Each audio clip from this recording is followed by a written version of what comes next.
Cuando nosotros vemos a Latinoamérica, el Caribe y España, Latin America, the Caribbean, and Spain, we do not see the borders. We see the needs, the opportunities, and also shared hope by more than 17 million family farmers. They not only produce most of their food in the region, they do it with great diversification, thus contributing to environmental sustainability and biodiversity. 17 million farmers who are also facing the challenges of sustaining and improving their productive systems in this climate crisis context. Challenges without borders that require solutions without borders. And this is what regional leaders saw when they joined their forces and founded Fontagro almost 25 years ago. We are a platform for international cooperation for development and co-financing of science and agriculture innovation. From our headquarters in Washington, D.C., with the support of IDB and ICA, we promote collaborative projects amongst the researchers of technological institutes of 15 countries in Latin America, Caribbean, and Spain.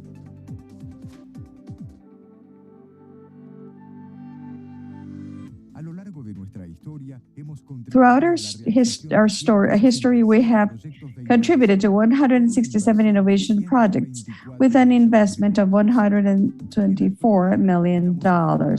Currently, we're executing 40 projects that connect the efforts of 362 researchers in fields such as different as crops, livestock, food, markets, natural resources, forest production, and aquaculture. We are Fontagro. We are collaborative science in action.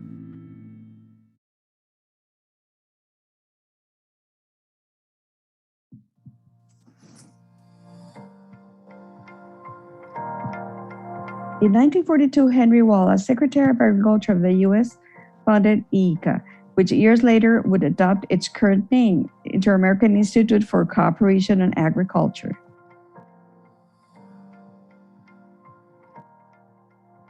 ICA was born due to a need that the American continent needed to have an international organization with the mission of promoting agricultural and development and well-being for farmers.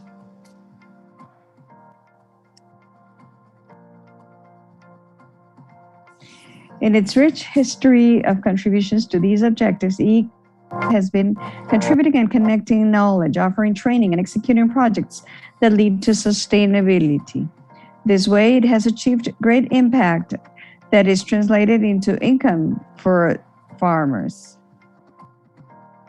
ICA is comprised by 34 countries of the Americas, Spain as an associate, and 19 observer nations.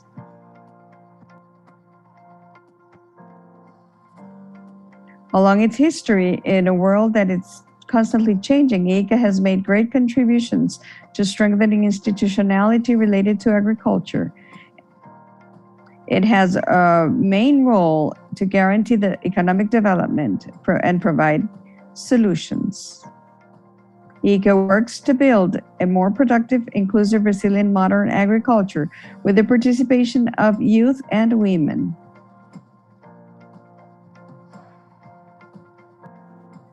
78 years of fruitful history, 78 years of positive transformations for agriculture in the Americas.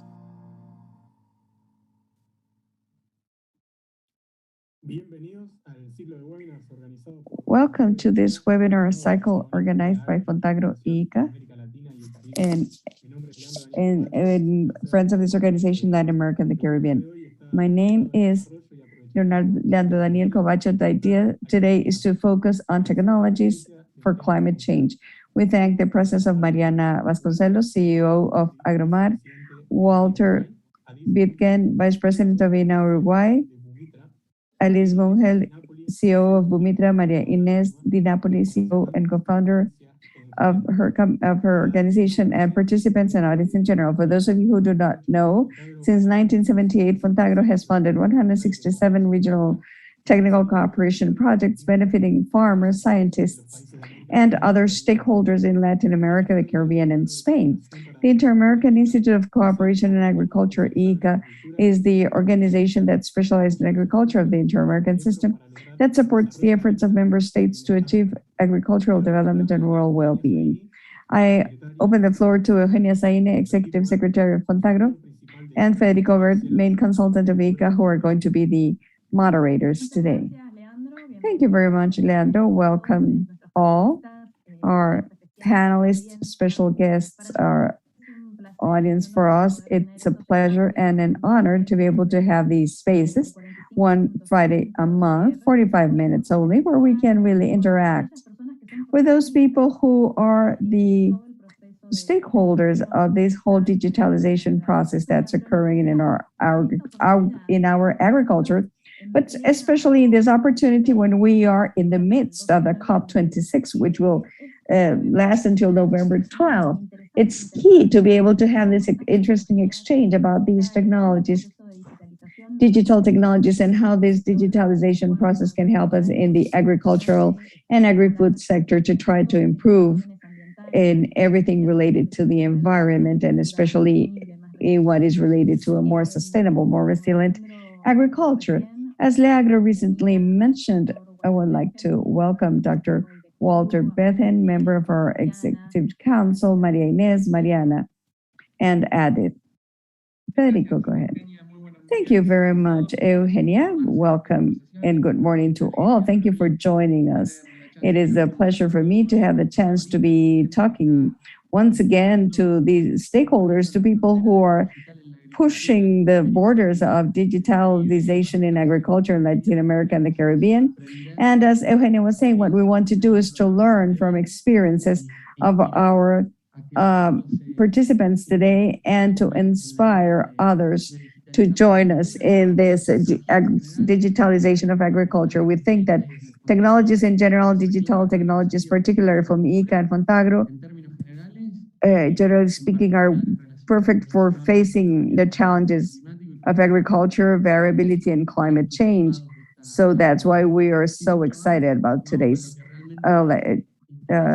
activity. Without further ado, we're going to move on to speak to our guests. So Eugenia, I leave you to introduce them. Okay, those of us who are currently in this digitalization process, especially all those of us who work in science, innovation, Fontagro, ICA, and all these organizations, national research institutes, trying to understand how this digitalization process can benefit everything that is related to a more resilient agriculture is a key element. And I would like to have your opinion, Walter.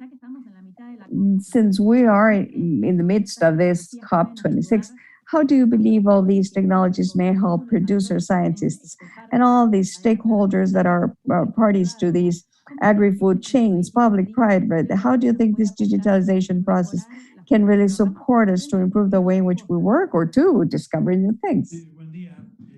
Yes, good morning. Thank you for the invitation. I hope that afterwards we can have more time about what's happening in the COP. One of the important messages of this meeting is a meeting that coincides with the launch of the sixth report of the IPCC. That's the scientific community that's launching its most recent report, which will be published next year, but we have already received an advance of this. For me, there are mainly two very important messages of this COP.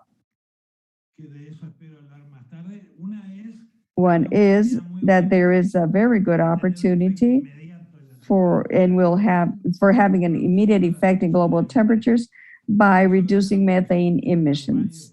That's something that we can leave there in the parking lot, and perhaps we can come back to it later.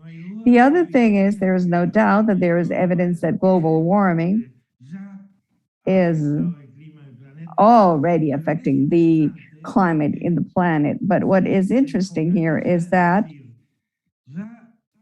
it focuses on saying, okay, from what we have already covered of this century, we have significant evidence without no doubt that global warming has increased the frequency and the intensity of extreme events. And this is no minor issue because really the message that is being given here is that it's interesting to try to imagine what the climate's going to be like in 2080, 2100. Think about the scenarios, but the thing is that these scenarios do not really are informed for decision making. So what this report tells us is that in the planet already, there is an evidence that the variability, the frequency of extreme events has increased and will continue to increase due to global warming. What we need to do is to improve our capacity to face climate today. None of our countries, not even the wealthiest ones, are well adapted to these extremes. New York, the one of the wealthiest cities in the world, was struck by a hurricane like Sandy and everything was paralyzed. If this happens in a wealthy country, in a wealthy city, what would happen in all our developing states with our production systems with vulnerable characteristics, etc.? This is the take home message. It's good, it's interesting to take a look at long term scenarios. But what can we do today? And that's where all this digital technology pitches in. Because one of the key things that we could do today to improve adaptation for better decision making, adaptation to today's climate is to have the best possible information available, analyze it in the best possible way, and above all, to communicate it in a way that generates action, that reports and decisions, and to generate public policies. That is, I use all the resources I have for information, technology, information, and telecommunication to just close it in a way that generates action. I think that this frame is good. Let's focus on what we can do today to improve capacity of adapting, and in this case, digitalization of agriculture is key.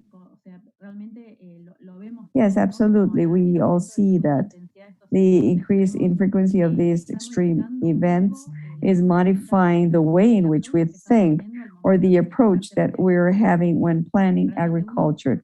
Because we really, if we have a drought that was not foreseen or expected, or the intensity of the drought is stronger than what was expected, obviously by having information systems that generate warnings is important. But also what you are saying is significant. We do have information, but if we digitalize it, we need to have the people trained to be able to make decisions and implement plans of action. That is something that we have not discussed along these webinars, and I believe that we have to go over that as you're mentioning that. Thank you, Walter. Feli. Following along those lines, as Walter was saying about the urgency to act now, because the impacts of climate change are already evident with the frequency of extreme events and the need to mitigate them. So I'd like to ask a question along those same lines to Edith and Mariana and Marinez. What they're doing in their everyday is to develop solutions, digital solutions for different stakeholders, especially producers, so they may mitigate and adapt to climate variability and change. So the question is, starting with Mariana, do you see any concern or a need in producers for specific tools that can help them manage climate change and variability? And how do you approach this? How do you offer solutions in that sense? Mariana. Thank you, first of all. It's a pleasure to be here, and thank you so much for inviting me. It's great to see friendly faces and knowing that everyone here is working on the mission to transform agriculture. I think this has been changing. At first, producers didn't believe it was necessary. Many did not believe in climate change. But once they started feeling that need to adapt every day throughout their supply chains, and when they saw the risk of climate change, then we now see changes. For example, in Brazil, they now see this as an opportunity. The adoption of technological tools for traceability and others, and to become more sustainable overall, is an opportunity to add value as well. They see it as a way to export with added value and providing environmental services. Brazil, besides producing food, can also provide ecosystem services. So this is a good transformation. We see it happening. It's not that everyone's there already, but the industry has changed. They feel pressure from consumers too, and they all expect to see where their food comes from. So they decide to invest in their supply chains with their consumers. So for us, it was important that change throughout all stakeholders, people like Bayer and others on the one hand, and then the industry on the other hand, in their own chains, are starting to require certain platforms to be adopted to measure impacts. And their mass production sees a way forward through there. So I'm very optimistic in a way to transform sustainability and production in our everyday lives. Thank you. Very interesting. One is the importance on growing awareness and interest to adapt, and the fact that it does not just remain a threat to them, but they see it as an opportunity. That's good. So with that same question in mind, I'd like to ask Maria Inés, who sees this from Argentina. We didn't clarify, but Mariana works in different countries, but she is originally from Brazil. Maria Inés, how do you see this? Hi, everyone, and good morning. It's a pleasure to be here with you. And I'm pleasantly surprised to see the interest. I'd like to share something that happened to me yesterday, if I may. We organized a meeting with the topic of carbon and how the agricultural sector overall is preparing itself for this great opportunity that we do have of contributing positively to mitigating climate change by generating specific actions through our practices. At that meeting, we had 120 companies, 200 people. So again, pleasantly surprised to see so many people interested. There is this willingness to change, and there's also great willingness to understand and learn. And this is related to something that Walters mentioned, and I wrote this down, communicating for action. So here, Mariana, myself, Adit, and so many other startups and researchers are focusing on data, information, and this is transformed quickly into decisions, as Walter said, to communicate for actions. And I think a big challenge here is that those of us working intensely on this matter, trying to provide technological solutions and to facilitate, trace, and measure processes, we should show ourselves as a team so that producers, companies, and those who will use our products in the end see that we are all aligned in the same concept, facilitating processes, measuring processes, and finding solutions that allow us to quickly understand where we are so that we change anything needed promptly. And before, in companies, the small producers or large producers, all decisions were just the gross margin. And now we have other variables. So we have a challenge to reinvent ourselves, changing it from just the gross margin to the side production. Thank you, Ines. That's interesting. it is true that decisions always had many objectives, but today more than ever, we have that very clear. So to close this round on the same question for our three guests in development technologies, Edith, I'd like to know about your opinion from the point of view of the United States, but of course working with different countries, and specifically also I'm wondering if the carbon market is an expression of the opportunities we have related to climate change and technologies. Yeah, gracias, Federico. Thank you so much for having me. And uh, I'm happy to share my thoughts, and not just from the point of view of the United States, but also from a global point of view of different work we're doing, not just in Latin America, not just in the United States, but also in Asia and Africa, and how things are evolving in all of those places. So yeah, you're right. The carbon market in agriculture specifically is an expression of the larger trends towards sustainability. But also at the same time, the carbon market in agriculture kind of sits within the global context of how how at least economists feel that carbon markets can really enable the entire world in every single sector to kind of transition into sustainability. So, but agriculture is one of those very large sectors, and unfortunately, it's been a sector that has been long neglected compared to, say, like solar energy or wind power. Those are more mainstream than talking about agricultural sustainability. Unfortunately, it's been very long neglected. But now I think like we have this unique time and this unique chance to kind of accelerate what's happening in agriculture. Many of you might have seen Brazil's recent commitments to really focus on decarbonizing agriculture, and similar commitments by other countries, of course, throughout the region and of course around the world as well. And some of those are being shown at COP26. Like for example, the USDA has been making moves at the US Department of Agriculture has been making moves at COP26 to say to bring agriculture to the forefront. Same thing is happening in many places around the world. And where we sit in it at Bhumitra is we enable growers to increase soil carbon through the right advice that we provide through a variety of different partners.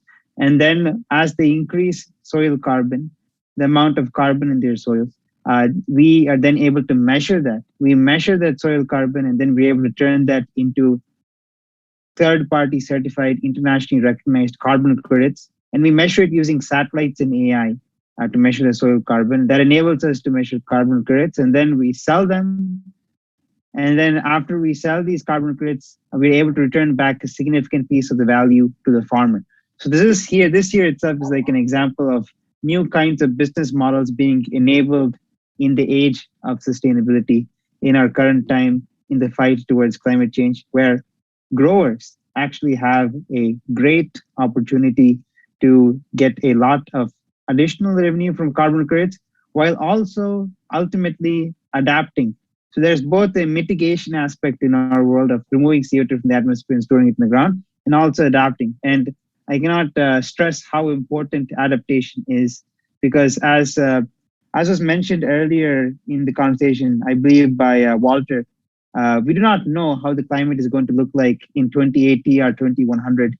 And as a result, it is upon us to be the most prepared as possible. And one of those key ways to be prepared, luckily, is completely aligned with the carbon markets. Increasing soil carbon, improving soil health is one of those ways, one of the key ways to be prepared, because with better soil health, better soil carbon, your soils retain more water and nutrients. You overall become more resistant to changes in the weather patterns on a yearly basis, which are induced by climate change.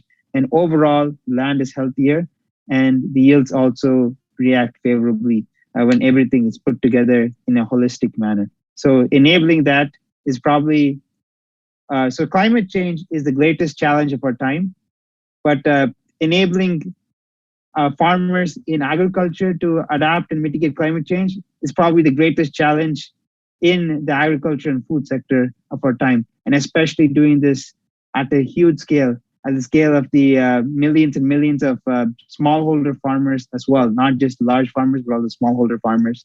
And digital technologies, I firmly believe the right digital technologies can actually enable even smallholders to participate. And that's where we position ourselves. And hopefully everyone can work together to enable climate change to be stopped and agriculture to fully adapt. Thank you very much, Adit. I have several questions out of that, but I'll leave them for the next round. Eugenia, would you like to add something, or should we continue? Thank you, Adi. Yo creo que estoy tomando nota de los comentarios. I've been taking note of your comments, and I'd like to go back to Walter. I have a question to see what you think about this, and then also have you tell us a bit more about the COP. In all these webinars we have been organizing throughout the year, we have digital technologies for many things, we've said, right? For productivity, water, to move things in a farm without so many people. So there's growth and technological booms, even outside agriculture, and they still reach agriculture. And it benefits us all because we learn about new technologies that improve processes in farms or throughout the process chain. So here specifically, Walter, I'd like to know what you think. If we say digitalization linked to climate, what are the main technologies that you think about? Where you say we can't have agriculture if we have not first had this technology in these 4 or 5 aspects. What would you say are the most important? And thinking about it throughout the chain. So I'd also like you to refer to the fact that there's no borders for climate change. It's not that one country is affected and not the other. So everything happens regardless of geographic borders. What do you think about these technologies? Which ones should we pay attention to? Well, I have a general comment and one more specific. Generally, the thing is that one thing that happens when we work in whatever the topic, when we dedicate all our passion to something, what happens is that we tend, oftentimes, not always, but often, we tend to have an offer approach. I put all my heart and soul, my effort in this that I know will work. Generate this information, I know that it's going to help a farmer. And that is what happens. If what I have is a hammer, then all the problems are nails. And that is a problem. It's a problem that's totally understandable. We put passion in what we do. We dedicate our whole life to doing something. And it's not in bad faith. It's because we really see the dimension that we are studying. I think that one thing that I learned is that it is extremely important to begin by what is the problem that we're trying to help to solve? What are the decisions that we are trying to make? And sometimes these decisions have nothing to do with climate. Other times they have nothing to do with prices. They have nothing to do with carbon. So first of all, my general comment here is, let's always remember that if we really want to report on decisions, public policies, let's begin by understanding what are the decisions and the public policies that we want to report. Specifically speaking about how to consider climate, I think that this was already said here. Adit, Inés, and Mariana.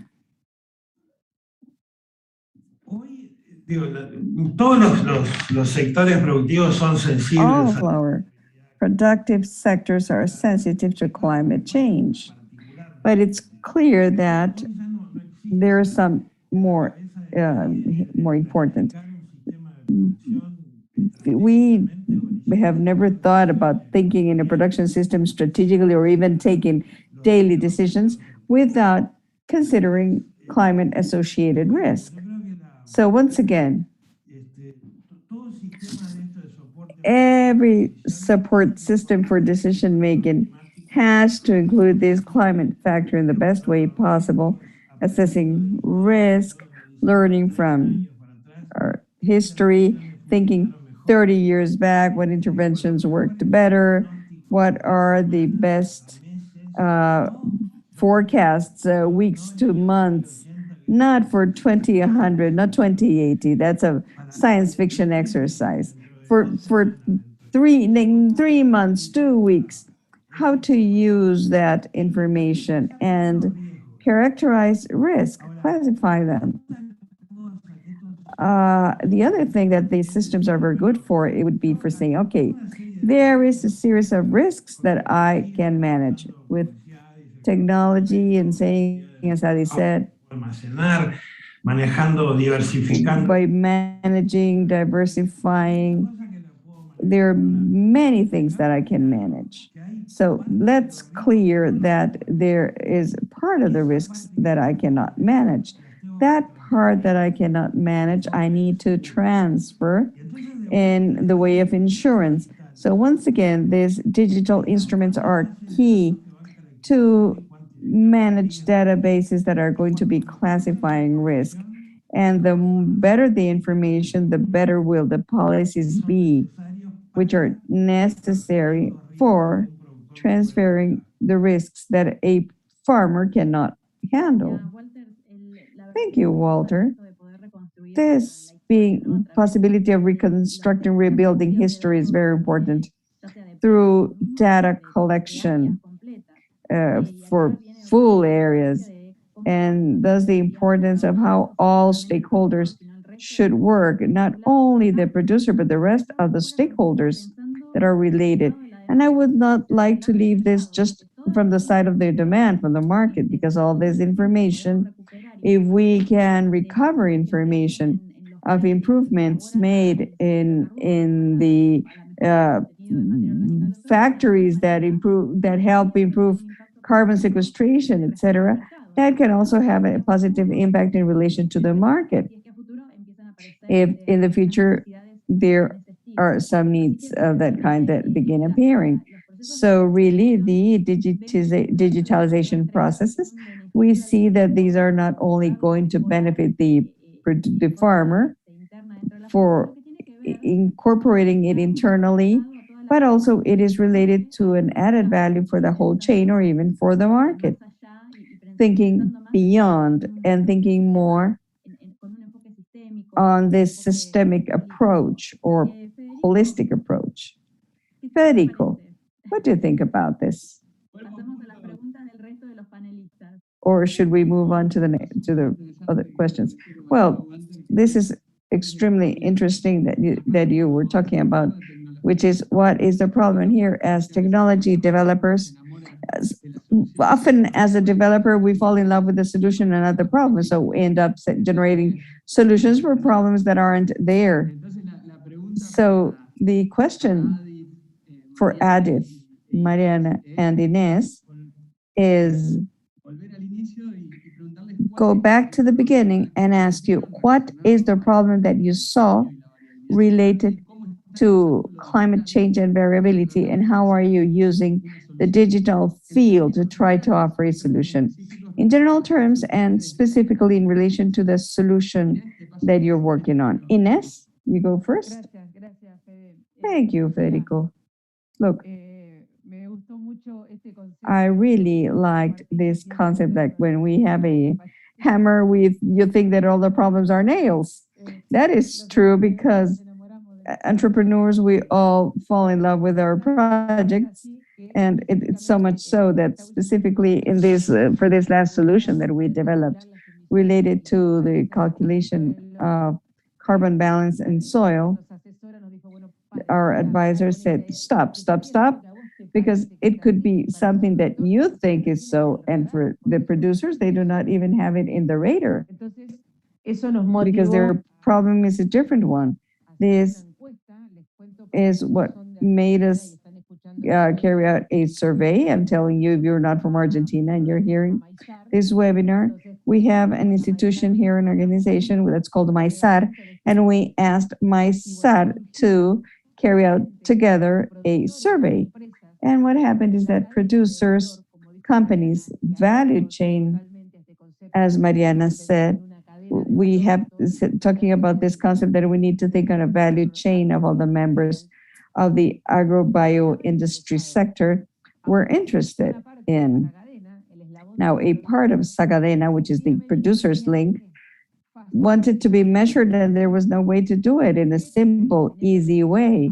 Why? Because we had to go to a consultant that would allow measuring. So we said, okay, there is an opportunity. We have an opportunity of doing something that facilitates that process, complying with international standards, facilitating that process. And we gave another turn and generated within these solutions a playful action, let's say. And it was like teaching, to teach by playing. And that included a term that you mentioned that is very important also, managing the risk project, think forward. And this tool, this solution, this calculator that we call simulation, allows simulating environmental impact and allows them simulating the potential carbon sequestration at the level of specific sites. That learning and that thinking and that managing the risk from one practice to another, for this carbon sequestration, is something that we had not detected, that arose due to a thing that I said, okay, I would like to try to see what could be done at 5 years, 10 years. What happens with the soil models that we have incorporated? And that was the eureka moment, because we had not thought about that. And however, which is something that also happens with this creativity, is that things arise. The bunny comes out of the hat that was not being planned before, and the producer loved it. So that's perhaps the challenge here, to begin generating and having our open ears to detect the needs or to capitalize on those small things, perhaps like the simulation that are talking about. And the thing is that it was good for all stakeholders, because industry also needs to say, okay, I'm going to focus on this area, or I'm going to focus on this sector that has greater or lesser potential. Well, this is all so interesting, and as a reflection, we have to be open not only to what we detect, but to what might arise from the product utilization of the product that you're using. Thank you, Inés. Eugenia, would you like to add something? Yes, I'm thinking. I had my first digital entrepreneurship by the end of the 90s. That was inexistent, and above all in livestock. The first thing I did was to think on the market. When I developed my animal and traceability identification system, which was bought by a company afterwards, at that moment, it was crazy to talk about digitalizing work in the field and much less in the farm. And when I proved the market impact of that, producers began to become more flexible. Then we have the regulations on traceability in Argentina in 2003. It was quite a few years ago. And I think that what we need to do with this digital part is that not think only on the impact that it's going to have within the productive facility as a response to a specific need for risk of the producer, because what we're doing is identify and manage risk, but what is related to how this adds value to the value chain that I'm standing on. And I think that is important, because somehow this is as something that begins aiming at partners. Supermarkets are on one hand and the industrials on the other. But when we begin having these databases, this is to access historical information, even the discussion amongst actors begins changing. And this is very important contribution that is related also to a learning process that is key. Because to the extent that we implement and do things, we begin having more information that teaches us something different that we did not know before. So I think that's where the switch for transformation comes from for agri-food systems, this learning process that's generated from this kind of situation. So welcome, you main actors, and those of you who are listening and those who have Fontagro projects. I hope that everybody that is interested in also watching this webinar, and hopefully we can continue working in coming months. Yes, Federico. Yes, let me close this round with this question. We are running short of time, so I'm going to ask Edith to be short in his answers, but I wanted to. Yes. How, Edith, the solution that's being developed by you will effectively help mitigate climate change? And in turn, I would also like to ask you if digital technologies can also offer the same solution.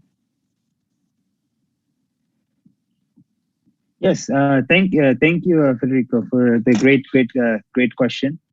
So, in our technology specifically, I think like it definitely kind of resonates well with some of the earlier points that are being discussed. But since time is short, I will be trying to be efficient. Basically, we ourselves actually started out to solving problems that not necessarily every farmer had. And then that's when we actually came to this. Eventually, only about a year ago, we officially completely pivoted our technology into this space. But the thing from the beginning is we had built what is a very general purpose technology. So it was we just had to find the right model to construct it under and take it farther under. So currently, what we do specifically at Bhumitra is we are able to use over 100 satellites throughout the entire electromagnetic spectrum, throughout the entire wavelengths of light, if you may, along with our artificial intelligences to measure actionable information about soils. So now specifically what we do with that actionable information of soils is we enable the measurement of carbon credits at scale. We enable, for example, the measurement of soil carbon, the soil carbon level right now. And of course, when the future comes around, like 1 year from now, we can measure it then, or we can also see how it was in the past. And then ultimately, of course, the grower has the freedom to use these to optimize their processes if they want. However, more importantly, we are able to take these measurements and then go to a third-party standards body and get them certified as carbon credits based on these measurements. And that enables the grower to get a valuable asset, the carbon credit in return, or the value from the carbon credit in return. So, so in our system, it's completely enabled by digital technologies. If we did not have digital technologies, we would not be able to use satellites and AI and pinpoint this specific field and then go and get the information of that field using satellites and then produce the analysis for that field. Of course, digital is a huge component. And we even have ancillary technologies like using computer vision using computer vision algorithms to automatically geofence to get the boundaries of a farm. So we have all these technologies. It's enabled by digital technologies, and that's what ultimately enables our business model to begin with. And in our world, we don't actually require the farmer to even use our insights, but rather just focus on whatever they think is best for increasing soil carbon. And when we enable it ultimately with the incentives and with the measurement, followed by the carbon credits that they gain, the additional value that they gain. So it's a kind of shifted model. Thank you very much, Edith. Entonces, pregunta breve en la misma línea para Mariana. Okay, so along the same lines, a brief question to Mariana, the same. How is it effectively helping you mitigate climate change, especially for producers, from the producer perspective? Thank you. First of all, I'd like to connect to what Walter mentioned before, the passion for problem solving. So if we do want to have an impact, you have to be committed to your results. How you get there doesn't really matter so much, what technology, what you do, uh, if you don't really achieve your result. And as entrepreneurs, the temptation to achieve to that, or the way to get to that result, is through trial and error. And if you don't have that passion and that commitment to solve it, you just won't continue. So what we do is not the same today as when we started 7 years ago, of course. We had to constantly adapt and get to know our users, the problem, and find ways. And it became larger and larger, the problem, really. So I was trying to help, for example, my father make better decisions in the field, not just based on intuition. They needed information and they needed to become resilient. So we have sensors on the fields through internet, cell phones, other data, and information from producers through other tools. And with that, we create algorithms and models that help them irrigate more specifically or correctly, helping them forecast weather, also to plan their operations, also helping them predict potential diseases and pests. So to become more resilient in the end. With all that information, we want to help the whole industry. We heard from Eugenia the importance of connecting the ecosystem because the producer is part of that ecosystem. So how to bring them into that, educate them, raise awareness, and give them a benefit as well. We work with traceability and adaptation of supply chains that are part of the food industry, part of a cooperative, and then later on to the financial market to get resources and manage that transition. Thank you, Mariana. Eugenia, I think we can close. Thank you. I'd like to have Walter close if possible. So in a minute, what can you tell us about the COP? What's your vision? Very briefly, what I'm enthusiastic about is the fact that everyone is talking about COP before, more than many other COPs before. That means it's an important matter for all of society now. The other thing is I love the fact that we are getting away from the traditional approach, trying to guess climate in the future, and concentrating in improving adaptability and resilience today.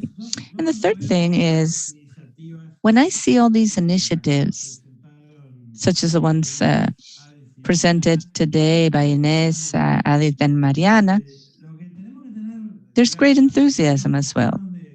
So we just have to pay attention to the fact that this should not become a factor for inequality. And this is something that Fontagro and ICA have to work on too. Today, whether we like it or not, in Latin America and the Caribbean, we still have places that have no connectivity. There's no smartphones. So that means that we have to continue. We have to continue and invest. But also, we need to have a plan that acknowledges those differences. And that's where Fontagro and ICA come in. I can later share a link to a document that tried to do precisely that, a roadmap showing countries that are digitally ready, much more than others, in rural areas, for example. And then there's others that have no connectivity at all. So it's hard to think, if they don't have any connectivity, to think about technological tools. So we have to advance together as a block.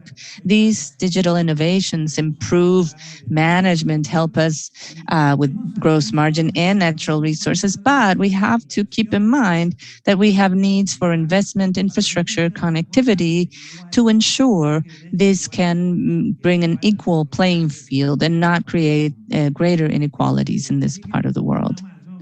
So that's it on my part. Congratulations. This was a great meeting. I love to see young people committed and working towards developing tools that can help us improve decisions for farmers and public policy overall. Thank you very much. Thank you, Walter. Thanks a lot. We are all on the same boat, really, so it's wonderful that we have some space to share ideas. Let's continue with our conversations and ideas. Thank you very much, Maria Inés, Mariana, Edith, Walter, Federico, my colleague over here. So thanks, everyone. We will continue with new webinars, bringing you key players in digitalization of agriculture. Over to you, Federico. Thank you. I'm sure that we all now want to continue the conversation. We have more questions. I've been very interested hearing all the ideas. And of course, the role of these types of webinars is just to inspire you. All of us here are aware of what's going on. And now, thankfully, we're also in contact with each other. So hopefully we have very good collaboration coming out of these webinars and out of these conversations. As Eugenia said, today is the last webinar for this year. I'm sure that next year we will meet again, working on digitalization with Fontagro, IICA, and other public and private stakeholders related to getting digital agriculture into action as a key element to ensure we have more productive agri-food systems and more inclusive systems. Thanks, everyone. And it's been a pleasure to have you here. Gracias a todos. Saludos. Thanks, everyone. Thank you. Thank you, Adi.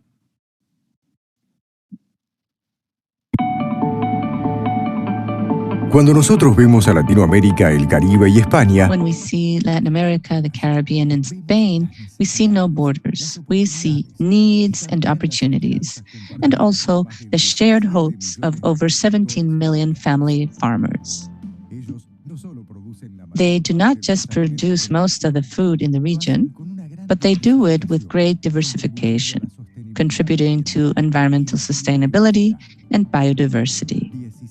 Over 17 million farmers that also face the challenge to maintain and improve their production systems in the context of climate crisis. Challenges without borders require solutions without borders. And that is precisely what the regional leaders understood when they brought forces together and founded Fontagro over almost 25 years ago. We are a platform for international cooperation, for development and co-financing of science and innovation projects in agriculture. With our headquarters in Washington, D.C., supported by the IDB and the IICA, we support collaborative projects in research institutes at different countries, 15 countries in Latin America, the Caribbean, and Spain.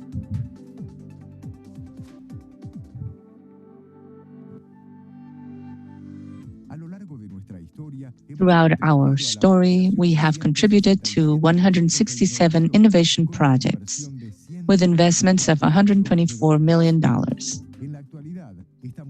We currently are implementing 40 projects that bring together efforts of 362 researchers in fields as diverse as crops, livestock, food and markets, natural resources, forestry, and agriculture. We are Fontagro, collaborative science in action.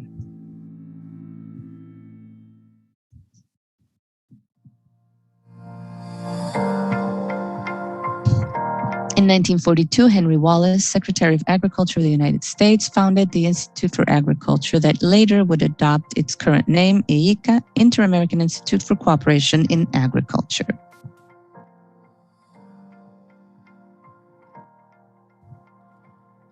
IICA was created from a need for the continent of the Americas to have an organization with a mission to promote agricultural development and rural well-being.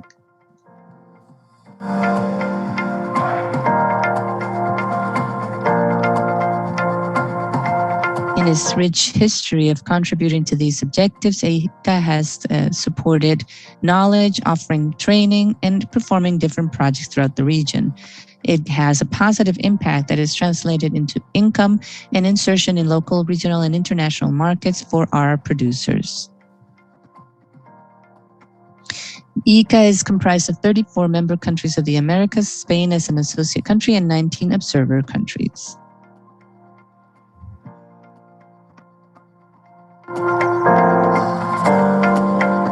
Throughout its history in a world of constant change, it has also contributed to institutionalization linked to agriculture and improving public policy in the sector.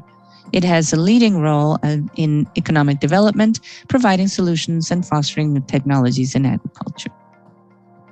It works to build more productive, resilient, inclusive, and modern agriculture with the participation of more young people and women.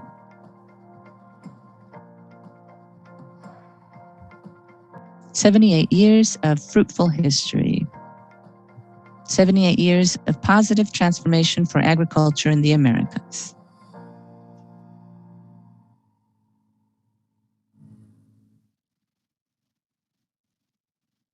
Recording stopped.